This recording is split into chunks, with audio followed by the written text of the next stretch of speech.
Salut à tous! Comme chaque année, à l'approche de Noël, j'en profite pour vous proposer quelques idées de produits high-tech que j'ai testés, que j'ai utilisés, mais pour lesquels j'ai pas jugé qu'il y avait assez de matière pour vous faire une grosse vidéo dédiée, donc je les ai regroupés. Certains sont pas chers du tout et d'autres un petit peu plus évidemment, donc je vous laisserai regarder la description de la vidéo pour les références exactes, mais leur point commun à tous, c'est que je les trouve excellents et que je vous les recommande.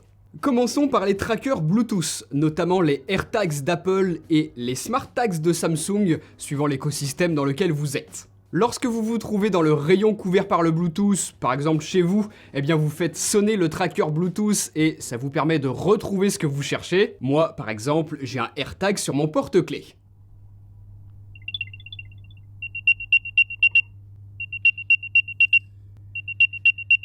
Par contre, si vous êtes loin de votre AirTag, que vous avez oublié votre sac dans le bus par exemple, eh bien vous pourrez voir son emplacement sur une carte. Il n'y a pas de GPS à l'intérieur, donc ça fonctionne grâce à tous les autres appareils qui se trouvent autour qui vont capter le signal et le transmettre.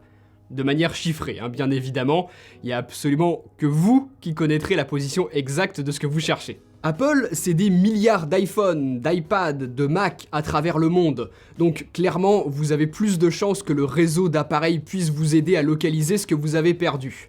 Tile, par exemple, utilise le même système mais a bien moins d'utilisateurs, donc moins de chances d'être efficace dans ce cas de figure.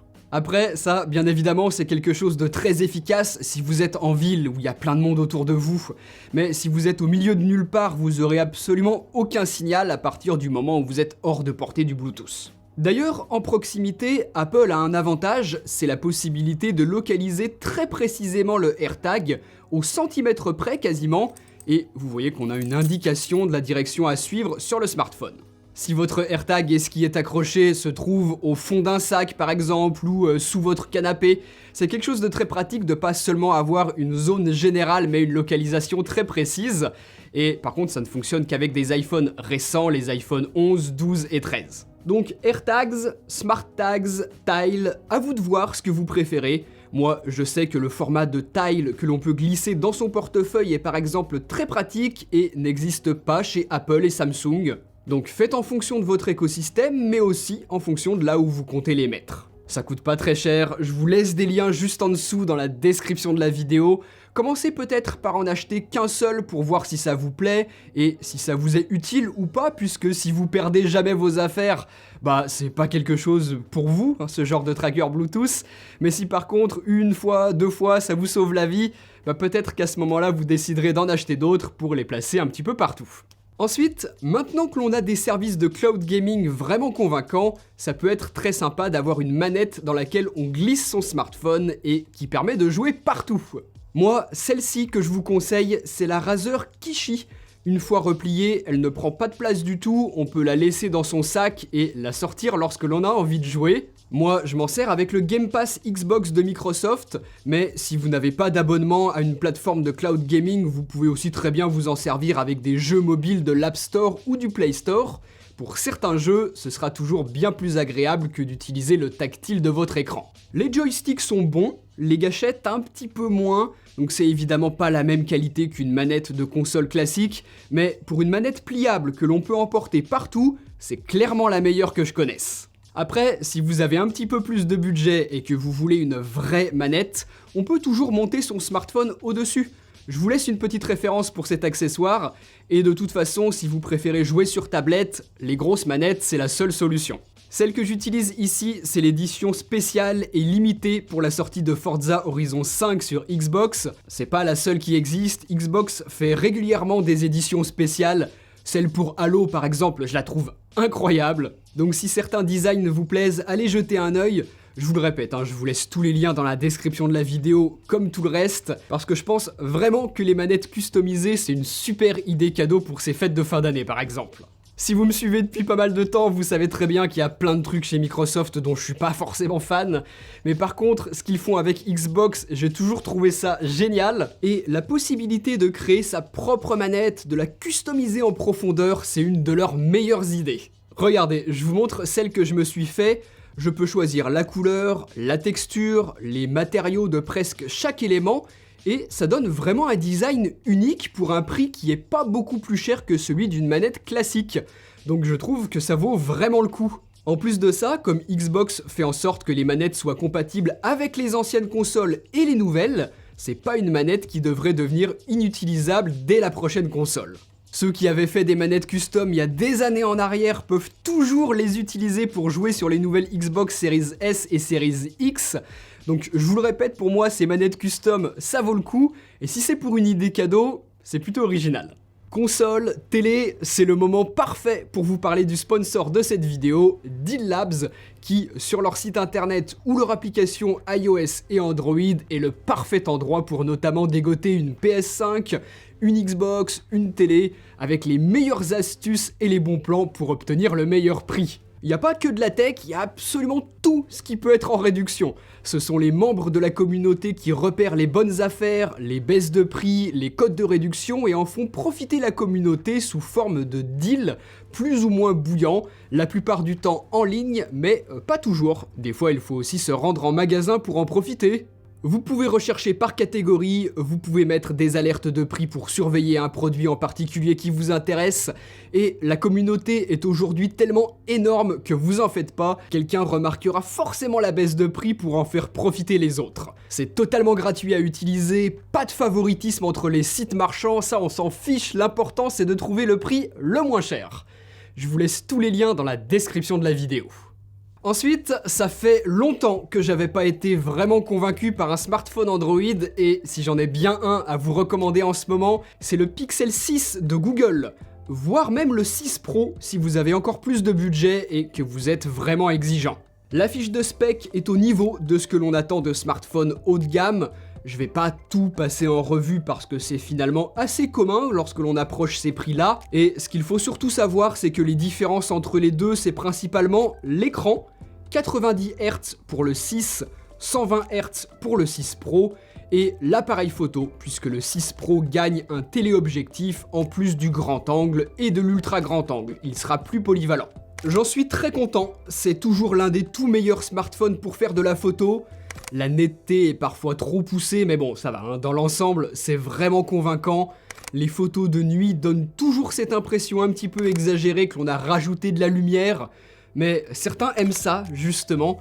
On capture énormément de détails dans des conditions compliquées avec ce mode photo de nuit. En plus de ça, maintenant qu'on a ce téléobjectif sur le modèle Pro, qui est un rapport x4 par rapport au capteur principal, eh bien on peut vraiment aller chercher des détails au loin ou faire de beaux portraits. C'est un smartphone avec lequel on peut faire tout type de photos. Et en plus de ça, cette année, Google a rajouté des fonctionnalités intelligentes. Regardez, on peut à présent retirer automatiquement certains éléments d'une photo sans passer par Photoshop, ce qui était autrefois nécessaire pour ça. Donc ça fonctionne parfois très bien. En tout cas, c'est pratique de l'avoir directement sur le smartphone. L'interface, c'est de l'Android pur, donc parfait. Moi, c'est ce que je recherche sur les smartphones Android la plupart du temps. Et ceux qui achètent les Pixels aussi, j'imagine. Donc c'est vraiment d'excellents smartphones, ça, il n'y a aucun doute dessus. Mais par contre, je trouve qu'on s'éloigne un petit peu de l'esprit Pixel des précédents modèles. Là, les smartphones sont énormes, là où ceux des années précédentes s'utilisaient très bien à une seule main. Donc ce changement ne plaira pas forcément à tout le monde. Autre petite déception, malgré le fait que Google ait mis de plus grosses batteries à l'intérieur de l'un et l'autre et qu'ils utilisent à présent leur propre puce, je m'attendais à une excellente autonomie et elle est tout juste ok.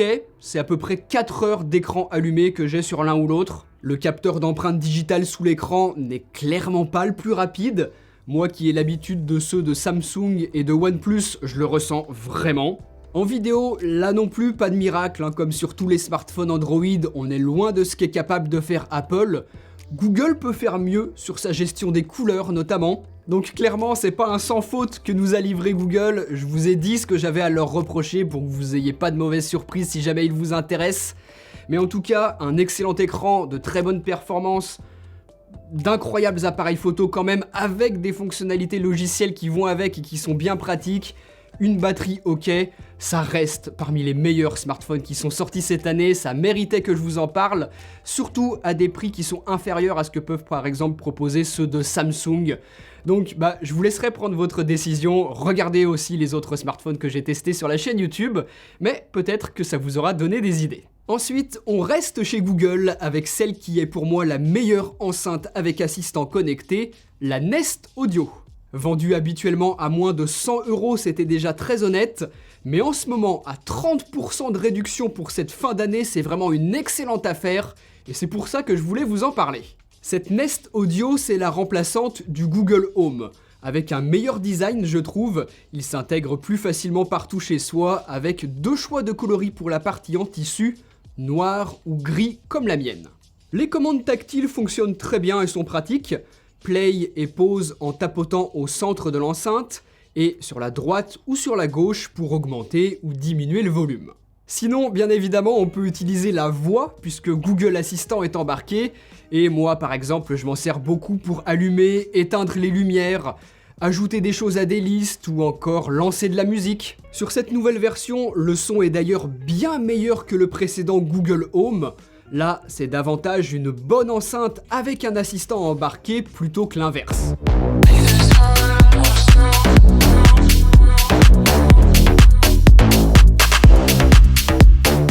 Donc franchement, à moins de pas aimer Google Assistant, et à ce moment-là, bon bah ok, il y a vraiment pas grand chose à lui reprocher à ce Google Nest.